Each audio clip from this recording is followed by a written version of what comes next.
بسم الله الرحمن الرحيم.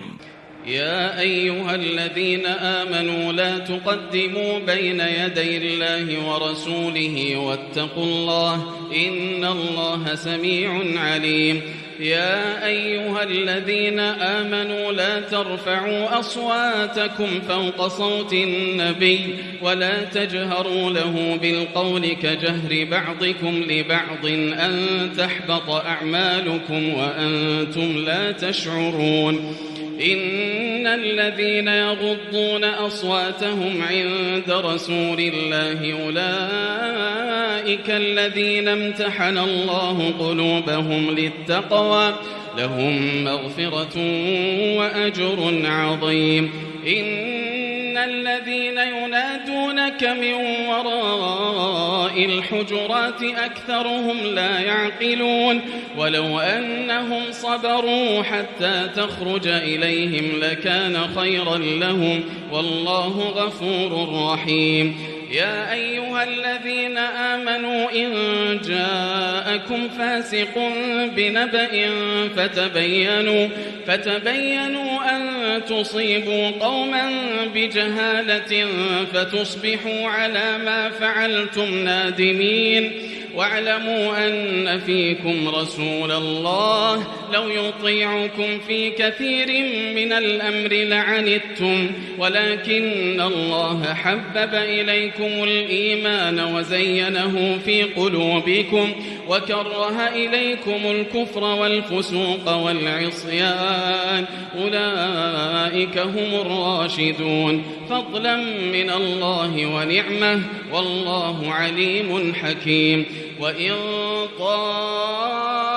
طائفتان من المؤمنين اقتتلوا فأصلحوا بينهما فإن بغت إحداهما على الأخرى فقاتلوا التي تبغي حتى تفيء إلى أمر الله فإن فاءت فأصلحوا بينهما بالعدل وأقسطوا إن الله يحب المقسطين. إنما المؤمنون إخوة فأصلحوا بين أخويكم واتقوا الله لعلكم ترحمون.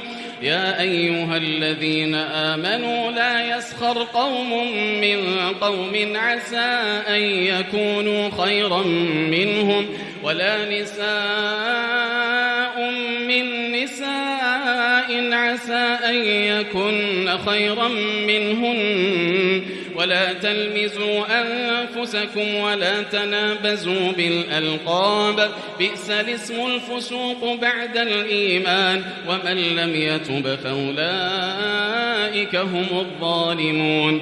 يا أيها الذين آمنوا اجتنبوا كثيرا من الظن إن بعض الظن إثم ولا تجسسوا ولا يغتب بعضكم بعضا أيحب أحدكم أن يأكل لحم أخيه ميتا فكرهتموه واتقوا الله إن الله تواب رحيم.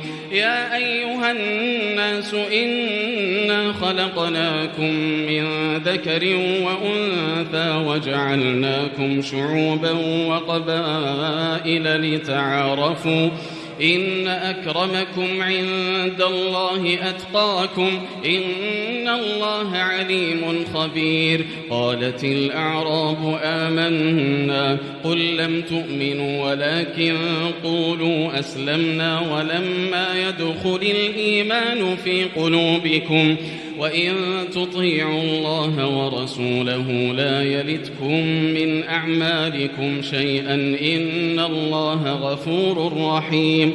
إنما المؤمنون الذين آمنوا بالله ورسوله ثم لم يرتابوا وجاهدوا بأموالهم وأنفسهم في سبيل الله أولئك هم الصادقون.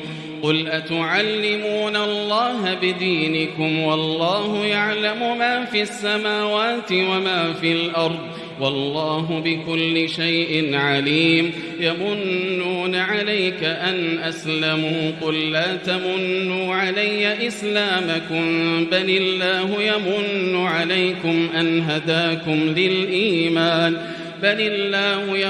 عليكم أن هداكم للإيمان إن كنتم صادقين إن الله يعلم غيب السماوات والأرض والله بصير بما تعملون